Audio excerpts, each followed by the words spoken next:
Wassalatu wassalamu ala Rasulillah wa ala alihi washabihi wa mawalah. Amma ba'du. Saudara-saudara para mahasiswa yang saya hormati, mari kita lanjutkan kajian PAI kita. Yang lalu kita telah membahas tentang as-sunnah, ya, as-sunnah atau al-hadis sebagai sumber kedua ajaran Islam. Hari ini kita akan membahas tentang ijtihad sebagai sumber pengembangan hukum Islam.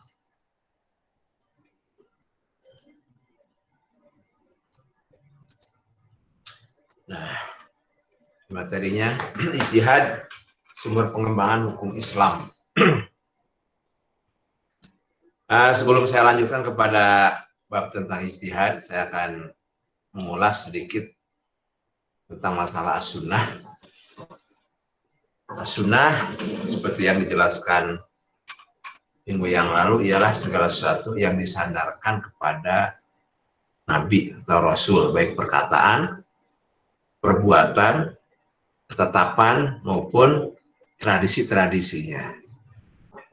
Itu yang disebut dengan as-sunnah. Sehingga as-sunnah itu ada sunnah qauliyah, sunnah fi'liyah, sunnah takririyah. Sunnah qauliyah yang berasal dari ucapan Nabi. Sunnah fi'liyah yang berasal dari perbuatan Nabi. Kemudian sunnah takririyah berasal dari ketetapan Nabi. Ada juga ya sunnah-sunnah yang berkaitan dengan tradisi. Tradisi Nabi dalam kehidupan sehari-hari sebagai orang Arab. Contoh misalkan bagaimana Nabi berpakaian, gitu kan. Itu kan pakaiannya selalu pakai jubah, pakai sorban. Karena itu memang tradisi di Arab seperti itu. Nabi Muhammad sebagai Rasul juga sekaligus sebagai orang Arab yang tidak lepas daripada tradisi-tradisi orang Arab. Sehingga mengikuti as-sunnah yang berkaitan dengan tradisi itu hukumnya jaiz. Boleh-boleh saja, tidak suatu keharusan. Bagaimana Nabi makan, sebagai orang Arab, makan itu punya kebiasaan sendiri. Suka dalam nampan makan bareng-bareng. Itu juga disebut sunnah Rasul yang berkaitan dengan tradisi Rasul sebagai orang Arab. Dan mengikutinya, ya, jaiz saja, bukan suatu keharusan. Anda mau seperti itu silahkan, ya tidak juga silahkan. Kita sebagai orang Indonesia biasa makan ya pakai piring gitu kan, dan lain-lainnya. Nah itu as-sunnah. Macam-macam as-sunnah dilihat dari kualitas rawinya. Itu ada 3, ada sahih, mengiyakan saja, ada hasan, ada dhaif. Sahih ialah as-sunnah atau hadis yang memenuhi 3 kriteria. Pertama, kriterianya yaitu sanadnya itu bersambung sampai kepada Rasul. Yang kedua, rawinya itu harus dobit dan adil. Harus cekatan, cermat, kemudian muslim, juga ya baik gitu kan. Nah itu adil, hafalannya kuat. Juga yang ketiga syaratnya tidak boleh bertentangan dengan hadis lainnya. Itu hadis sahih. Kemudian ada juga hadis hasan, derajatnya di bawah hadis sahih. Itu hadis yang harus memenuhi 3 kriteria tadi, namun di dalam rawinya ada orang yang kurang kuat hafalannya. Si A dari B, B dari C, C ini kurang kuat hafalannya sehingga dimungkinkan melakukan kesalahan gitu kan. Oleh karena itu, ya apabila hadis semacam itu, maka turun derajatnya menjadi hadis hasan, tidak sahih. Yang ketiga hadis dhaif. Hadis dhaif itulah hadis yang tidak memenuhi tiga kriteria itu.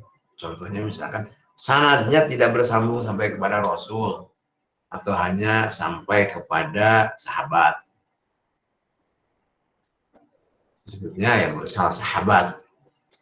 Atau rawinya ada orang yang suka berbohong atau suka berbuat maksiat.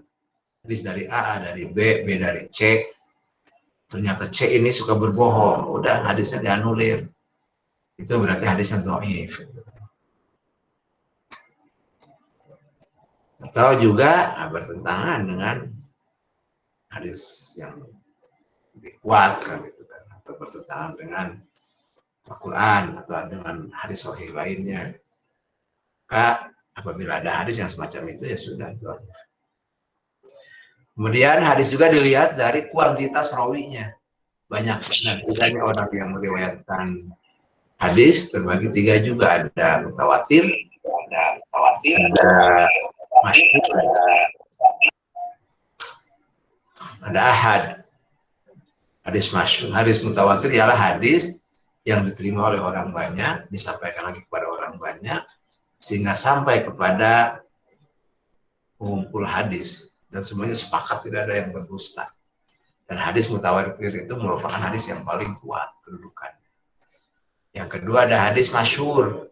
Hadis masyhur itu asalnya hadis ahad yang diterima oleh seseorang. Tapi dalam perkembangannya ini ya diterima, disampaikan kepada orang banyak, diterima oleh orang banyak, sehingga akhirnya hadis itu populer, disebut hadis masyhur. Yang ketiga hadis ahad. Hadis ahad itu adalah hadis yang diterima oleh seseorang sampai lagi kepada orang lain, sehingga sampai kepada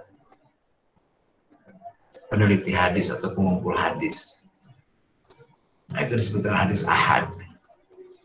Jadi diterima oleh seorang sampai kepada orang lain, sampai lagi kepada orang lain, dan rawinya itu hanya seorang. Nah, selama hadis itu sahih, walaupun hadis-hadis ahad boleh digunakan. Jadi yang boleh digunakan untuk dasar hukum, untuk dasar atau dasar ibadah itu ialah hadis yang sahih atau hadis hasan. Kalau hadis dhaif itu tidak boleh. Ada juga ulama yang mengatakan hadis dhaif boleh digunakan sebatas keutamaan beramal. Nah, kenapa hadis itu ada yang sahih, hasan dan dhaif? Karena memang hadis itu baru disusun pada abad kedua Hijriah. Orang yang pertama kali menyusun hadis adalah Imam Malik yang terkenal dengan kitabnya Al-Muwatta pada abad kedua Hijriah. Dan pada abad ketiga Hijriah banyak para peneliti hadis, para penulis hadis, diantaranya ada Imam Bukhari, Imam Muslim, Imam Tirmidzi, Ahmad, Sunan Abu Dawud. Itu diantara orang-orang yang penulis hadis yang terkenal. Nah, itu berkaitan dengan hadis. Hari ini kita akan lanjutkan ya pada ijtihad, sumber pengembangan hukum Islam. Jadi gini, apabila suatu masalah itu belum dijelaskan secara rinci dalam Al-Quran, kemudian dilihat dalam hadis juga tidak dijelaskan secara rinci, maka kita boleh menggunakan ijtihad dalam menetapkan suatu perkara atau hukum. Apa itu ijtihad? Nah, kita lihat ijtihad secara etimologis artinya sungguh-sungguh. Sedangkan secara terminologis ijtihad itu ialah usaha seorang mujtahid dengan segenap kesungguhan dan kesanggupan untuk mendapatkan ketentuan hukum tentang suatu masalah yang belum ditetapkan secara jelas dalam Al-Quran dan Sunnah, dengan menggunakan logika akal dan metodologi yang benar, yang dasar-dasarnya mengacu kepada dasar-dasar yang ada dalam Al-Quran itu sendiri, mengacu kepada dasar-dasar yang ada dalam Al-Quran dan As-Sunnah itu sendiri. Nah, itu yang disebut dengan ijtihad. apa yang menjadi landasan dalam ijtihad ini? Kalau landasan Quran dan Sunnah dijadikan sebagai sumber ajaran dalam ajaran Islam itu jelas. Di antaranya kan taraktu fikum amraini lan tadilu abada ma in tamassaktum bihima kitaballah wa sunnata rasuli.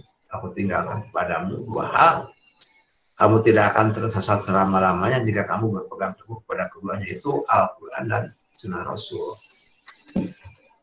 Bagaimana dengan ijtihad? Apa landasannya? Nah, diantaranya ada landasannya ini. Ada sebuah hadis yang menjelaskan, kata Nabi, jika seorang hakim menetapkan hukum dengan sungguh-sungguh, lalu dia beristihad, dan benar istihadnya, maka ia mendapatkan dua pahala. Dan bila ia menetapkan hukum dengan istihad, kemudian istihadnya itu salah, baginya mendapatkan satu pahala. Asal dilakukan dengan sungguh-sungguh. Misalkan ada suatu kasus, masih samar, bukti pendukungnya kurang kuat, tapi banyak orang yang mengatakan bahwa dia pelakunya. Sehingga ya disinilah diperlukan kejelian seorang hakim. Kemudian ya hakim beristihad dalam menetapkan hukum. Si A bersalah di penjara misalkan 2 tahun. Atau si A tidak bersalah karena kurang bukti pendukungnya. Misalkan harus ada 2 alat bukti, ya. Misalkan hanya ada 1 alat bukti sehingga belum yakin hakim itu, maka kemudian diputuskan tidak bersalah. Nah maka ini apabila kenyataannya salah itu dapat 1 pahala. Nah, itu yang pertama. Yang kedua, dasarnya ada hadis tentang Mu'adz bin Jabal ketika diutus menjadi gubernur di Yaman. Di mana saat itu ya Nabi mengutus Mu'adz bin Jabal untuk menjadi gubernur di Yaman dan Nabi di Madinah. Mu'adz ditanya oleh Nabi, ya Mu'adz, bagaimana kamu atau dengan apa kamu akan menghukumi jika kamu menemukan suatu masalah di sana? Dengan Al-Quran, kata Mu'adz, kau benar. Kalau tidak ada dalam Al-Quran, dengan sunnahmu, kau benar. Kalau tidak ada dalam sunnahku, kata Nabi, ajtahidu biroi, aku akan beristihad dengan pendapatku. Apa jawab Nabi? Sodakta, kau benar. Sambil menepuk ya punggung Mu'adz, sodakta. Menunjukkan bahwa apabila suatu masalah itu belum diatur dengan jelas dalam Al-Quran dan Sunnah, boleh menggunakan ijtihad, kan? Menetapkan hukum dengan menggunakan logika akal. Ya, namun dasar-dasarnya mengacu kepada dasar-dasar yang ada dalam Al-Quran dan Sunnah itu sendiri. Kemudian ada lagi hadis yang lain, yaitu yang menceritakan tentang 2 orang yang sedang musafir. Kemudian saat itu datanglah waktu sholat zuhur. Ketika mereka berdua mau sholat, tidak menemukan air. Dan dua-duanya sepakat untuk tayamum. Dan tayamumlah 2 orang tersebut. Kemudian mereka sholat. Setelah sholat mereka melanjutkan perjalanan kembali. Kira-kira beberapa mil. Mereka berdua menemukan air. Kata yang satu, ya kita harus sholat karena ini ada air. Sedangkan ini masih dalam waktu sholat zuhur. Ya. Kata yang satu, tidak usah, kita kan sudah sholat.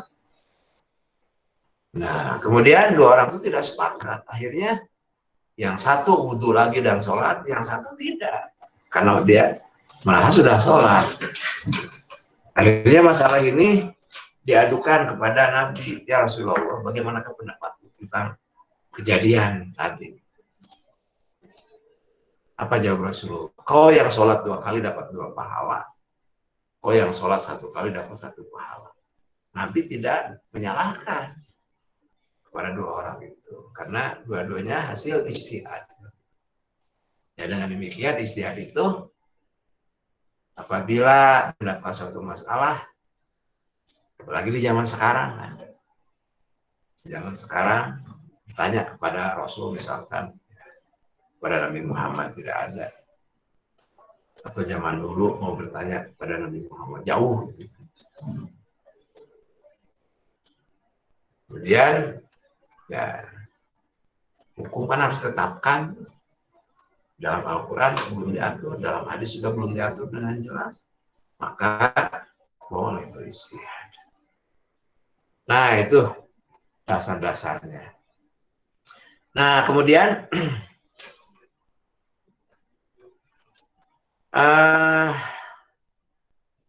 kenapa istihad itu ada dan kenapa hasil istihad itu beda-beda.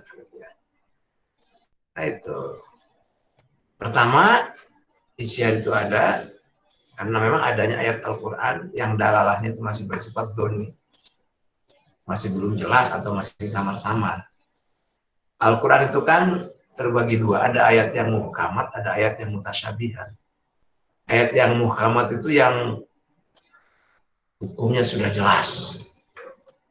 Contoh misalkan ayat tentang sholat, ayat tentang puasa, jelas. Tidak perlu ditakwil dan tidak perlu diijtihadkan lagi. Semua ulama sepakat bahwa sholat itu wajib, puasa itu wajib. Dasarnya memang qot'i, sudah jelas kan, kutiba alaikumusiyam, diwajibkan kepada kamu puasa, aqimis sholat, dirikanlah sholat. Sehingga semua ulama sepakat bahwa sholat itu yang wajib, puasa itu wajib, zakat itu wajib karena dasarnya jelas qot'i. Tapi juga ada ayat-ayat Al-Quran itu yang bersifat mutasyabihat. Mutasyabihat itu yang memang dalalahnya, petunjuknya yang dapat kita ambil dari ayat itu masih samar-samar. Masih samar-samar, belum jelas. Misalkan samarnya itu karena ada ayat Al-Quran yang memiliki arti ganda. Salah satu contoh misalkan, wal mutallaqatu yatarabbasna bi anfusihinna salasata. Bagi wanita yang dicerai itu masa iddahnya 3 quru. Apa 3 quru itu? Quru itu lafaz yang memiliki arti ganda, sehingga ada ulama yang mengartikan quru itu haid. Imam Hanafi itu mengartikan bahwa orang yang dicerai itu oleh suaminya masa iddahnya itu adalah 3 kali haid. Tapi kalau Imam Syafi'i mengartikan quru itu 3 kali suci. Ya, apabila ada seorang yang cerai oleh suaminya, masa menantinya, masa iddahnya itu 3 kali suci. Dan itu implikasinya berbeda, konsekuensinya berbeda. Kalau 3 kali haid akan lebih lama. Misalkan sekarang dicerai, suci, kemudian haid 1 kali, suci lagi, haid lagi 2 kali, suci lagi, haid lagi, suci, baru mulai menikah. Kalau 3 kali suci, lebih pendek. Sekarang dicerai, suci. Kemudian haid, suci lagi, haid lagi, suci lagi, sudah boleh menikah, 3 kali suci. Nah, kenapa itu berbeda? Karena memang di dalamnya ada lafaz atau kata yang memiliki arti ganda tadi. Sehingga para ulama akhirnya berbeda dalam penafsirannya. Yang kedua, kenapa ada ulama yang berbeda dalam menafsirkan ayat Al-Quran yang memang bersifat dhoni tadi atau yang termasuk pada ayat yang mutasyabihat. Ya, di dalam Al-Quran itu ada juga yang memiliki makna hakiki dan makna majazi. Salah satu contoh dalam Al-Quran dijelaskan tentang bagaimanakah sanksi bagi orang yang melakukan pelanggaran terhadap hukum. Ya, dalam Al-Quran itu harus yunfa'u. Yunfa'u itu ada secara hakiki itu memang diasingkan. Maka sebagian ulama mengatakan kalau ada orang yang melakukan pelanggaran terhadap suatu hukum, ya, kemudian ya setelah dihukum ya diasingkan. Beda juga yang mengartikan secara majazi, yunfal itu bukan diasing tapi di penjara. Ada orang yang melakukan pelanggaran hukum, terbukti, ya di penjara. Nah, sehingga akhirnya para ulama berbeda, kan gitu. Banyak lagi contoh-contoh lain, misalkan dalam Al-Quran, la yamassu illal mutahharun. Tidak boleh menyentuh Al-Quran kecuali orang yang suci. Ada ulama yang mengartikan suci itu suci dari hadas besar dan hadas kecil. Orang yang berhadas tidak boleh menyentuh Al-Quran. Tapi juga ada yang memahaminya, yang maksud suci itu adalah orang mukmin. Karena ada ayat yang menjelaskan innamal musyrikuna najasun, orang musyrik itu najis. Artinya bahwa orang mukmin itu sudah suci, sehingga walaupun tidak punya wudhu boleh menyentuh Al-Quran. Apalagi kalau untuk keperluan belajar. Sudah berpendapat. Ada juga yang mengartikan lah yang masuk ilal mutahharun itu tidak bisa menyentuh Al-Quran kecuali orang yang disucikan. Al-Quran yang ada di Lauh Mahfuz. Kecuali orang yang disucikan itu malaikat. Artinya yang bisa menyentuh Al-Quran yang ada di Lauh Mahfuz itu hanyalah malaikat. Pendapat keempat ada lagi. Tidak lah yang masuk ilal mutahharun itu tidak bisa menyentuh kandungan Al-Quran. Kecuali orang yang disucikan. Siapa orang yang disucikan? Itu para Rasul. Artinya yang bisa memahami kandungan Al-Quran. Ya, itu adalah para Rasul. Karena para Rasul memang diberikan ya ilmu al-hikmah. Ilmu untuk bisa memahami dan menjelaskan tentang makna yang terkandung dalam Al-Quran. Memang dalam Al-Quran, Rasul itu diutus oleh Allah dengan diberikan Alkitab, Al-Hikmah, An-Nubuwah. Kan?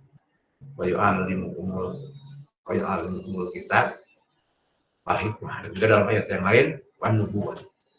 Itu dikaruniai, ya atau diberikan Alkitab, Al-Hikmah. Al-Hikmah itu ilmu untuk bisa memahami Al-Quran. An-Nubuwah ilmu nubuwah, ilmu kenabian. Nah, jadi kita sudah 4 pendapat tuh. Bahwa tadi kan yang terakhir itu tidak bisa menyentuh kepada kandungan Al-Quran kecuali orang-orang yang disucikan yang para Rasul gitu kan. Nah, itu kan sudah beda-beda. Nah, sekarang mana yang harus kita ambil? Kan? Dalam Islam itu kan pada dasarnya tidak ada keharusan untuk bermadhab gitu kan. Kita mau mengikuti pendapat yang manapun silakan, yang penting itu kita tahu dasarnya. Nah, itu dalam hal ini silakan Anda mengikuti yang sesuai dengan hati nurani Anda, kan begitu. Yang sesuai dengan hati nurani Anda. Yang penting Anda itu kalau ditanya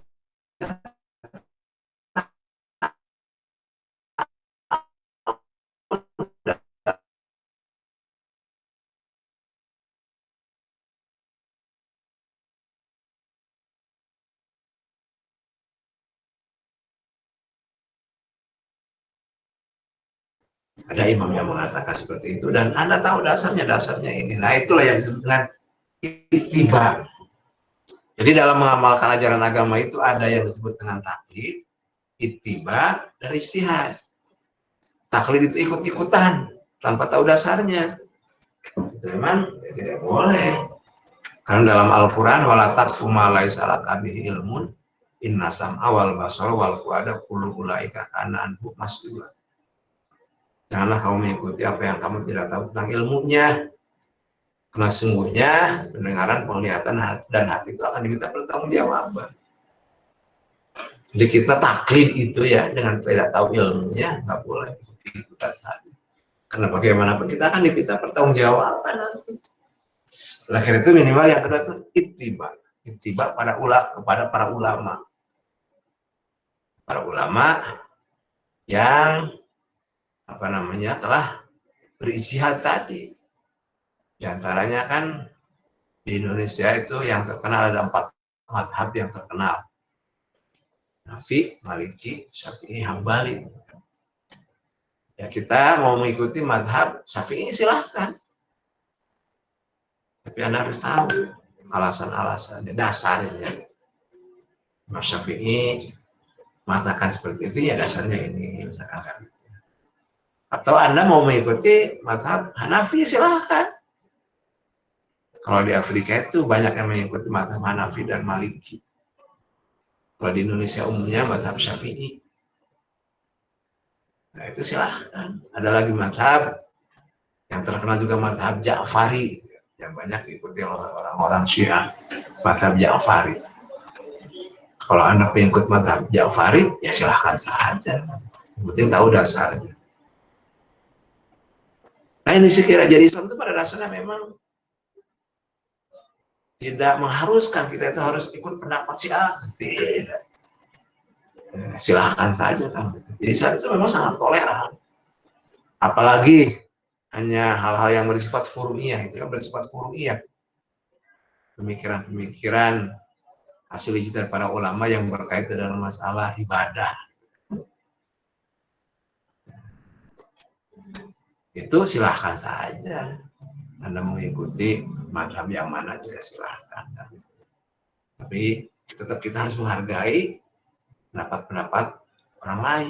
Tidak boleh saling menyalahkan, tidak boleh saling menyudutkan, apalagi saling menyesalkan. Itu tidak boleh. Tidak boleh saling menyesalkan. Kita tetap harus toleran. Jangankan sesama umat Islam yang hanya berbeda dalam masalah-masalah furu'iyah, dalam masalah fikih ibadah gitu ya. Walaupun terhadap orang-orang yang berbeda agama, kita harus saling menghargai. Lakum dinukum waliyadin, bagi agamamu, bagi agamamu. Kita tetap hargai, silahkan kan. Nah, memang prinsip dalam Islam seperti itu. Jadi adanya toleransi dalam mengamalkan ajaran agama dan tidak ada paksaan, la ikraha fiddin, kan? Tidak ada paksaan dalam beragama. Dia mau menganut agama apa ya silahkan. Yang termasuk di antara kita adanya perbedaan pendapat dalam masalah furu'iyah karena memang adanya hasil-hasil ijtihad para ulama yang kemudian memiliki para pengikut dan akhirnya menjadi sebuah mazhab gitu kan. Kemudian kita mengikuti salah satu mazhab, ya silahkan. Tapi kita tidak boleh menyalahkan mazhab-mazhab yang lain. Nah, itu kemudian yang kedua, kenapa ada ijtihad dan hasil ijtihad itu berbeda-beda?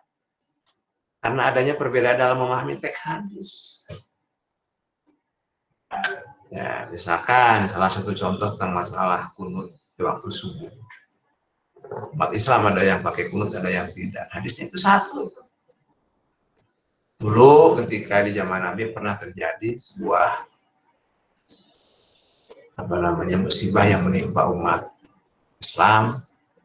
Kemudian Nabi menganjurkan untuk melakukan kunut nazilah pada setiap sholat. Kemudian Nabi melakukannya selama 1 bulan. Kemudian ada hadis yang menjelaskan bahwa Nabi melaksanakan kunut nazilah di waktu subuh sampai dengan akhir hayatnya. Namun di antara para ulama ada yang mengatakan hadis itu sahih, ada yang mengatakan hadis itu dhaif. Bagi yang mengatakan hadis itu sahih, ya sampai sekarang tetap kunut waktu subuh itu. Tapi bagi yang mengatakan hadis itu dhaif, mereka tidak kunut. Tapi tetap kita harus saling menghargai. Bagaimana kalau misalkan kita di suatu masjid ada 2 pendapat seperti tadi, kita harus saling menghargai. Misalkan yang imamnya yang biasa pakai kunut, sementara di belakang ada makmum yang tidak pakai kunut. Bagaimana ini? Apakah ketika imam kunut kita sujud? Tidak boleh. Karena yang namanya makmum harus ikut pada imam. Imam kunut ya, yang di belakang kalaupun dia meyakini bahwa kunut itu bukan suatu keharusan, ya dia menunggu kan gitu, dia menunggu sampai selesai, kemudian imam sujud, ya baru sujud kan gitu. Terus bagaimana kalau sekarang yang imamnya tidak pakai kunut? Ya makmumnya harus ikut kan gitu kan. Tidak boleh imamnya sujud, kita tetap baca doa qunut di belakang makmumnya, ya tidak boleh. Karena yang namanya makmum harus ikut pada imam. Imam sujud, ya tidak baca doa qunut, ya makmum juga harus sujud kan. Nah, sehingga Nabi kan dalam hadisnya mengatakan ikhtilafu ummati rahmatun. Perbedaan pendapat di antara umat itu adalah rahmat. Kalau kita saling menghargai, insya Allah akan menjadi rahmat. Kalau kita tidak saling menghargai, saling menyalahkan gitu kan, saling membid'ahkan, itu malah bukan menjadi rahmat, akan menjadi laknat. Maka disinilah sekira perlunya kita memang menanamkan sifat toleransi, moderasi, ya, moderat dalam masalah berpikir, masalah-masalah furu'nya. Ya, kemudian contoh-contoh lain banyak tentang adanya perbedaan dalam memahami teks hadis itu kan. Misalkan sholat, gimana para sahabat pernah melihat Nabi sholat, ketika tahiyat itu kata sahabat wayataharoka asobiah. Apa wayataharoka itu? Wayataharoka itu ada yang mengartikan menggerak-gerakan, ada yang mengartikan menggerakkan saja. Ya, bagi mereka yang memahaminya menggerak-gerakan, kalau sholat ya digerak-gerakan kan itu. Tapi ada juga yang mengartikan menggerakkan saja. Tatkala asyhadu an la ilaha illallah, digerakkan satu kali sebagai isyarat bahwa saya bersaksi ya ada Tuhan kecuali Allah yang Maha Esa, itu kan digerakkan dengan isyarat satu. Ya. Sekarang mana yang harus kita ikuti gitu kan? Apakah harus menggerak-gerakkan atau menggerakkan saja, ya silahkan, kembali kepada diri Anda sendiri. Karena misalkan Anda kebiasaan sejak kecil itu tidak menggerak-gerakkan tapi menggerakkan saja, ya silahkan. Asyhadu an la ilaha illallah. Tapi Anda juga tidak boleh menyalahkan atau menyudutkan atau apalagi membid'ahkan orang yang menggerak-gerakkan. Begitu juga yang sudah terbiasa menggerak-gerakkan sejak kecil, misalkan sekarang tidak boleh usil kepada yang menggerakkan saja. Wah, kamu salah. Ya, kamu tidak sesuai dengan contoh Nabi, tidak boleh begitu. Karena ini kan hanya perbedaan memahami teks hadis itu. Dan banyak lagi contoh-contoh lain kan dalam kehidupan sehari-hari. Contoh misalkan tentang masalah perbedaan, masalah sholat id saja. Tapi kalau umat Islam suka berbeda. Ada yang membolehkan sholat id itu di masjid, ada yang mengharuskan di lapangan saja. Karena memang ada hadis yang dijelaskan bahwa Nabi melaksanakan sholat ini itu di lapangan. Padahal hadis itu bukan perintah. Kalau kita lihat sebab datangnya hadis itu karena memang di zaman Nabi dulu belum ada masjid yang besar dan semua orang kan dianjurkan untuk datang atau menghadiri sholat id untuk mendengarkan khutbah sebagai syiar. Karena tidak ada masjid yang besar, maka Nabi mengadakannya di lapangan di Madinah itu.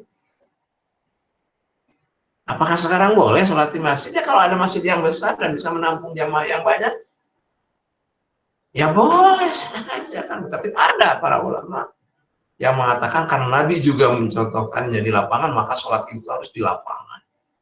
Tidak sah kalau di masjid. Nah, maka disinilah memahami hadis itu harus pertama memang selain melihat teks secara tekstual juga harus melihat konteksnya. Apa konteks daripada hadis itu kan gitu. Nah, jadi itu memang fenomena yang terjadi dalam umat Islam. Bagaimanapun kita harus menghargai pendapat mereka kan gitu.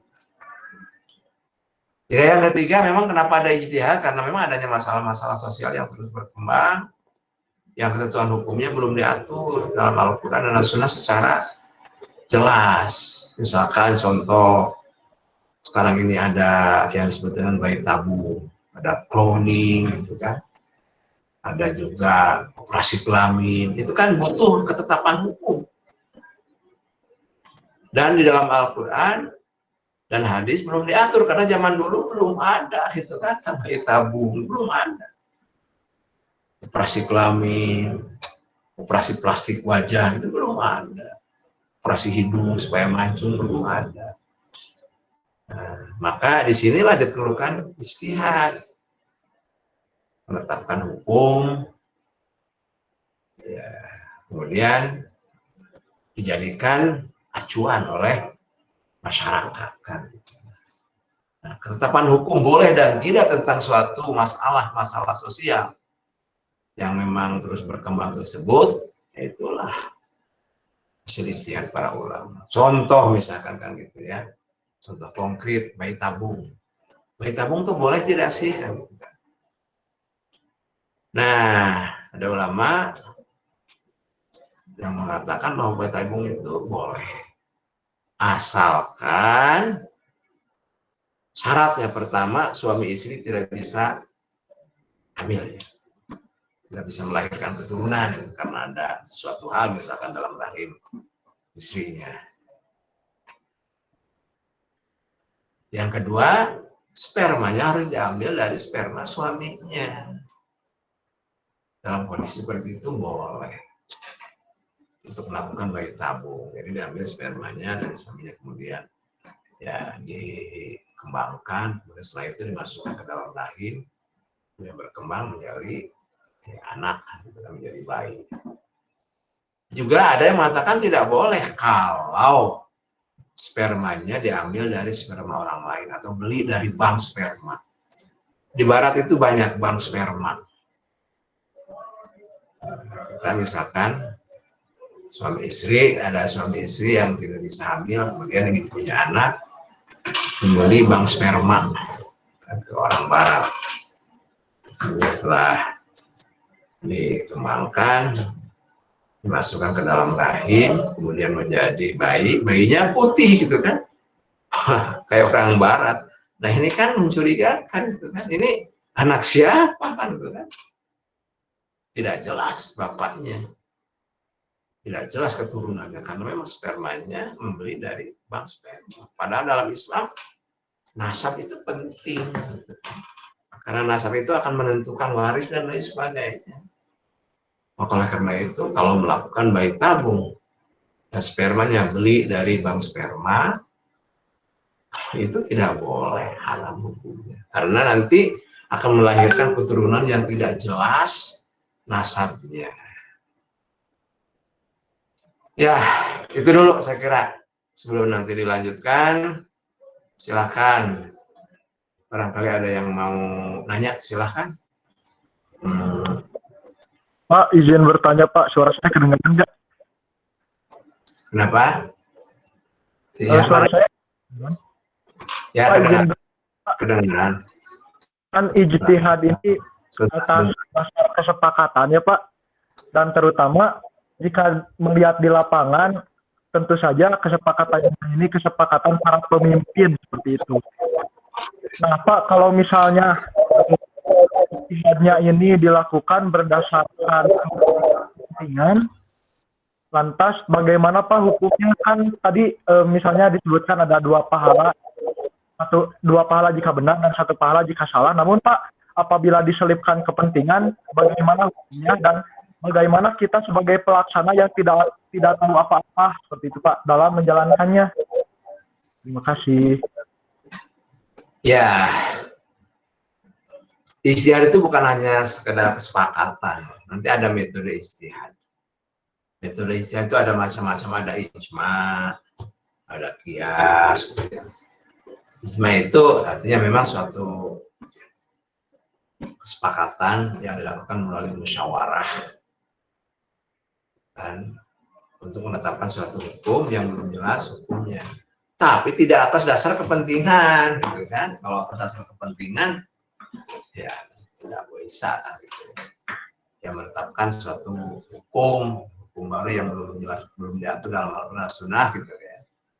Tapi ini atas dasar kepentingan, ya itu jelas tidak boleh. Ijtihad itu bukan seperti itu. Ijtihad itu bukan untuk kepentingan negara, bukan untuk kepentingan perorangan, bukan untuk kepentingan golongan, tapi untuk kepentingan masyarakat umum yang dijadikan sebagai rujukan. Jadi dalam ya menetapkan suatu hukum yang akhirnya dijadikan apa namanya